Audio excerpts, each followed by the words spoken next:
The number of unskilled jobs this country needs is falling. People looking for jobs in the future will need skills, and they need to start getting them now. That's where the Qualifications and Credit Framework, or QCF, comes in. It's a new qualifications system that's good news for both employers and learners. It helps employers get workers with the right skills. Not only that, but it can include the training that so many employers already give their staff.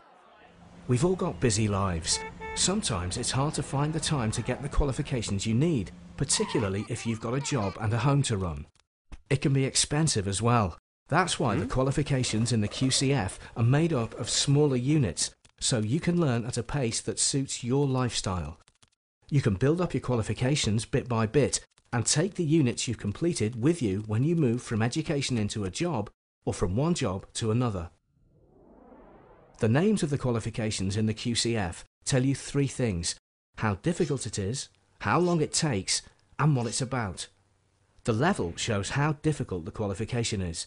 There are 9 levels in the QCF, from entry level to level 8. Next is the size. That's how long the qualification takes to complete. Every qualification in the QCF comes in one of 3 sizes: award, certificate, and diploma. And the content, that's what it's about. Could be retail or leadership or maybe sport. Here are 2 examples of qualification titles showing how the 3 parts fit together. Level 1 certificate in sport and active leisure. Level 8 award in strategic direction and leadership. Every qualification in the QCF is made up of units. So if you're doing the certificate in sport and leisure, you could include units on how the body works and planning your own fitness program. Every unit has a credit value that tells you how long the unit takes to complete. A credit is about 10 hours work, so a unit with a credit value of 4, like the unit on how the body works, will take about 40 hours to do. The total credit value of a qualification tells you its size. That's whether it's an award, a certificate, or a diploma. Awards are made up of 1 to 12 credits, certificates 13 to 36 credits, and diplomas 37 credits or more. You might have already seen some of the literature we've produced to help you understand how the QCF works. In the QCF, you can build the same qualification from different combinations of units to suit your own circumstances, interests, and skills. Most qualifications are made up of some units you have to do and some that you can choose.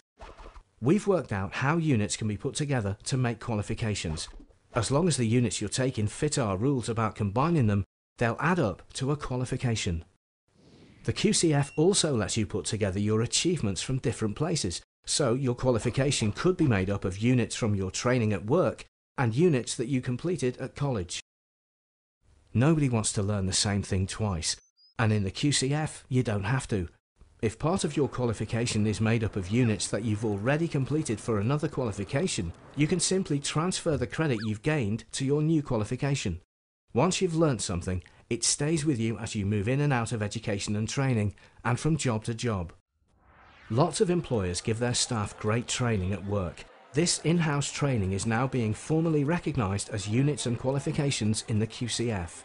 Not only that, but we're getting employers involved in designing qualifications to help shape training and education for their industry's future.